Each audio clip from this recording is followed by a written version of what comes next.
మేడ్చల్ జిల్లా కుత్బుల్లాపూర్ నియోజకవర్గం మహదేవపురంలో మహానేత వైఎస్ఆర్ విగ్రహాన్ని ఆవిష్కరించారు వైఎస్ఆర్సీపీ నేతలు. ఈ కార్యక్రమంలో మాజీ ఎమ్మెల్యేలు, ఎమ్మెల్సీలు, అభిమానులు పెద్ద సంఖ్యలో పాల్గొన్నారు. మాట ఇస్తే ఎన్ని ఇబ్బందులు ఎదురైనా మాట తప్పని మహామనిషి వైఎస్ఆర్ అని నేతలు గుర్తు చేసుకున్నారు. అనేక సంక్షేమ పథకాలను ప్రవేశపెట్టి పేదల బ్రతుకుల్లో వెలుగులు నింపిన మహానేత అని కొనియాడారు.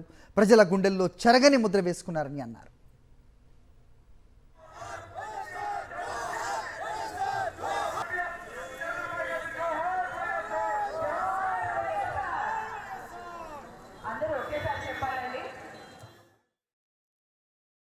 రుణమాఫీ, ఉచిత విద్యుత్తు, ఫీజు రీంబర్స్మెంటు, ఆరోగ్యశ్రీ, పెన్షన్లు, జలయజ్ఞము, పరిశ్రమలు ఇన్ని చేస్తూ ఉండి కూడా ఎక్కడే కానీ నిధులు ఎక్కడే కానీ సమస్య ఫండ్స్ విషయం అంటే ఎప్పుడే కానీ సమస్య రాలేదు.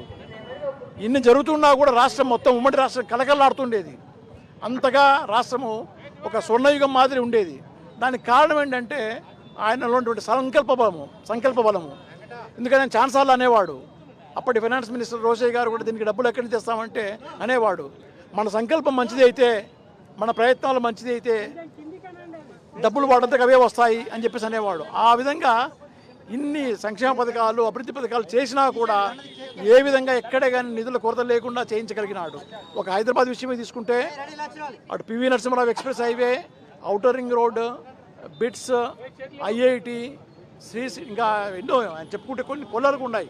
హైదరాబాద్కి కావాల్సినటువంటి వాటర్ సప్లై, ఇంటర్నేషనల్ ఎయిర్పోర్టు ఎన్ని చేశాడంటే ఆ స్వర్ణయుగం మళ్ళీ రావాలంటే ఆ మహానాయకుడు మళ్ళీ పుట్టి మన రెండు తెలుగు రాష్ట్రాలకి ఆయన సేవలు అవసరమని చెప్పేసినటువంటి విషయము మనం ఒకసారి గుర్తుంచుకొని ఆయన ఎక్కడున్నా కూడా ఆయన ఆత్మకు శాంతి కలగాలని, ఆయన మన అందరి ముందర మన మనసుల్లో ఒక దేవుడి మాదిరి ఉన్నాడనే విషయం మనం గుర్తుంచుకొని ఆయన ఆశయాల కోసం మన ప్రయత్నం మనం చేస్తూ మనకు తెలిసిన వాళ్ళకి చేతనంత సహాయము ఒకరికొకరు తోడుగా ఉంటూ ఆయన ఆశయాలను నిలబెట్టుకునే దానికి ప్రయత్నం చేద్దాం.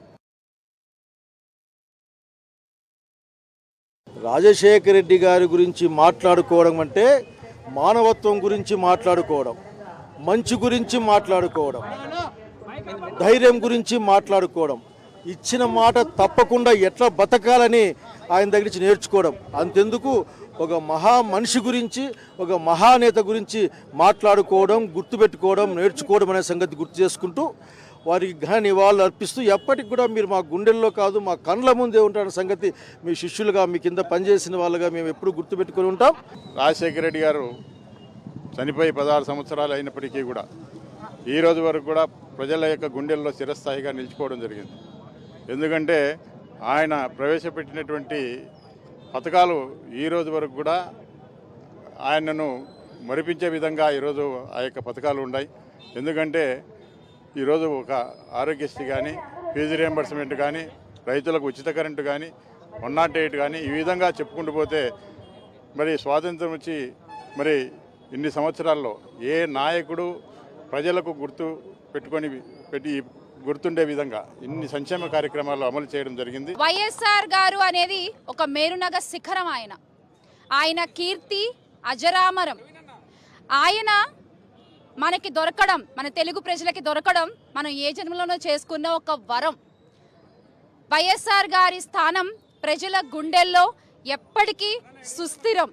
ఆయన ఆశయాలు మనందరి భుజస్కంధాలపై పదిలంగా ఉంటూ మనం వాటిని ముందుకు తీసుకెళ్లాల్సిన బాధ్యత మనందరం తీసుకుందాము. ఈ వైఎస్ఆర్ గారి వర్ధంతిని పురస్కరించుకుని మరొకసారి ఆ విషయం అందరికీ గుర్తు చేస్తున్నాను. ఎందుకంటే నాయకుడు అనేవాడు మాటలు చెప్పడానికి మాత్రమే పరిమితం కాకూడదు. ప్రజల జీవన విధానాన్ని, జీవన గమనాన్ని మార్చగలిగే ఒక శక్తి కలిగిన వాడై ఉండాలి అని నిరూపించిన వ్యక్తి, మహానేత, one and only YS Rajasekhar Reddy గారు.